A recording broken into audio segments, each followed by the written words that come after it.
Hello നമസ്കാരം. നിങ്ങൾക്കുള്ള ഒരു 3 കാർഡ് ടൈം സ്റ്റാർ ഗൈഡൻസ് ആണ്. അപ്പോൾ നിങ്ങളോട് പറയുന്നത് എന്താണെന്ന് വെച്ചിട്ടുണ്ടെങ്കിൽ, നിങ്ങളൊരു കാര്യം, നിങ്ങളൊരു ആഗ്രഹം നിങ്ങൾ മാനിഫെസ്റ്റ് ചെയ്യാൻ തുടങ്ങുമ്പോൾ നിങ്ങൾ ആദ്യം തന്നെ നിങ്ങൾ അതന്നെയാണോ ആഗ്രഹിക്കുന്നത്? അത് ആ ഒരു മൊമെന്റിൽ ഉള്ള തോന്നലിന്റെ പുറത്ത് മാത്രം ഉണ്ടായ ഒരു ആഗ്രഹമാണോ, അതാണോ നിങ്ങളുടെ ജീവിതത്തിലൂടെ നിങ്ങൾ ആഗ്രഹിക്കുന്നത് എന്ന് ഒരു ഉറപ്പ് നിങ്ങൾക്ക് ഉണ്ടായിരിക്കണം. ഓക്കെ, നിങ്ങൾക്ക് അത് ഏറ്റവും ബെസ്റ്റ് ആണ് എന്ന ഒരു ഉറച്ച തീരുമാനം ഉണ്ടായതിനു ശേഷം മാത്രം നിങ്ങൾ ഒരു മാനിഫെസ്റ്റേഷനിലേക്ക് കടക്കാൻ പറയുന്നു. ഓക്കെ, ആ ഒരു വിഷിനെ മാനിഫെസ്റ്റ് ചെയ്യുന്ന ആ ഒരു പ്രോസസ്സിലേക്ക് കടക്കുക. കാരണം നിങ്ങൾക്കൊരു ഉറപ്പുണ്ടാകുമ്പോഴാണ് എന്ത് ചാലഞ്ചസ് ഉണ്ടായാലും ആ മാനിഫെസ്റ്റേഷൻ ജേർണിയിൽ പോകുമ്പോൾ ഒബ്വിയസ്ലി യൂണിവേഴ്സ് നിങ്ങളെ ടെസ്റ്റ് ചെയ്യും. അപ്പോഴൊക്കെ നിങ്ങൾക്ക് ആ ഒരു ടെസ്റ്റുകളൊക്കെ മറികടന്നുകൊണ്ട് നിങ്ങൾക്ക് ആ ലക്ഷ്യത്തിലേക്ക് എത്താൻ പറ്റുള്ളൂ. പക്ഷെ നിങ്ങൾക്ക് അവിടെ ഒരു ഉറപ്പില്ലാതെ, പക്ഷെ നിങ്ങൾ എനിക്ക് ഇതാണ് ഇപ്പൊ എനിക്ക് വേണ്ടതെന്ന് പറഞ്ഞ് നിങ്ങൾ ആ ഡിസയർ മാനിഫെസ്റ്റ് ചെയ്യാൻ തുടങ്ങുമ്പോൾ എന്തെങ്കിലും ഒരു ചാലഞ്ച് ഉണ്ടാകുമ്പോൾ നിങ്ങൾ സംശയിക്കാൻ തുടങ്ങും, ഇതെനിക്ക് നല്ലതല്ലെങ്കിലോ എന്ന്. ഓക്കെ, അപ്പോൾ ആ ഒരു ഇൻകൺസിസ്റ്റൻസി വരും.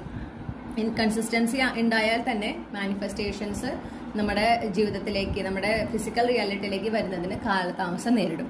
ഓക്കെ, അതുകൊണ്ടാണ് യൂണിവേഴ്സ് പറയുന്നത്, നിങ്ങൾക്കൊരു ആഗ്രഹം, അത് നിങ്ങൾ മാനിഫെസ്റ്റ് ചെയ്ത് നിങ്ങളുടെ ജീവിതത്തിലേക്ക് കൊണ്ടുവരാൻ നിങ്ങൾക്ക് താല്പര്യമുണ്ടെങ്കിൽ ആ ഒരു ആഗ്രഹം അതിൽ നിങ്ങൾ ഉറച്ചു നിൽക്കാൻ നിങ്ങൾക്ക് പറ്റണം. അതിനെങ്ങനെയാണ് നമ്മൾ ഉറച്ചു നിൽക്കാൻ പറ്റുക? നമ്മൾ ഒരു കാര്യത്തിൽ ഫോക്കസ് ചെയ്യുമ്പോൾ, ഇപ്പോൾ ഒരു കരിയർ ആണെങ്കിൽ ഏതാണ് നിങ്ങൾക്ക് ഏറ്റവും ബെസ്റ്റ് ഫീൽഡ് എന്ന് നോക്കുക, ഏതാണ് നിങ്ങൾക്ക് ഏറ്റവും താല്പര്യമുള്ള പാഷനേറ്റ് ആയിട്ടുള്ള ഏരിയ ഏതാണെന്ന് നോക്കുക, അതിൽ ഒരു കരിയർ മാനിഫെസ്റ്റ് ചെയ്യാം.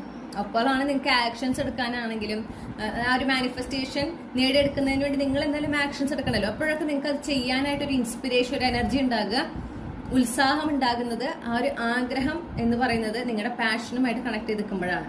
ഓക്കെ, ആ ഒരു ആരെങ്കിലും ഒരു കാര്യം പറഞ്ഞിട്ട് അതിന്റെ പുറത്ത് എന്നാൽ ശരി അത് അങ്ങനെ നേടിയെടുക്കാം എന്ന് വിചാരിച്ച് മാനിഫെസ്റ്റ് ചെയ്യാൻ നോക്കുമ്പോൾ നിങ്ങൾക്കതൊരു ഭാരമായിട്ട് തോന്നുകയാണ് ചെയ്യുക. അപ്പോൾ എപ്പോഴും മാനിഫെസ്റ്റ് ചെയ്യുന്നതിന് മുന്നേ നിങ്ങളുടെ ആഗ്രഹം എന്താണെന്നും അത് തന്നെയാണ് നിങ്ങൾ ജീവിതത്തിൽ ശരിക്കും ആഗ്രഹിക്കുന്നത്, അത് തന്നെയാണ് നിങ്ങൾക്ക് ജീവിതത്തിൽ വേണ്ടത് എന്നുള്ളതിനെ സംബന്ധിച്ച് നിങ്ങൾക്കൊരു ഉറപ്പുണ്ടായിരിക്കണം എന്നാണ് യൂണിവേഴ്സ് പറയുന്നത്.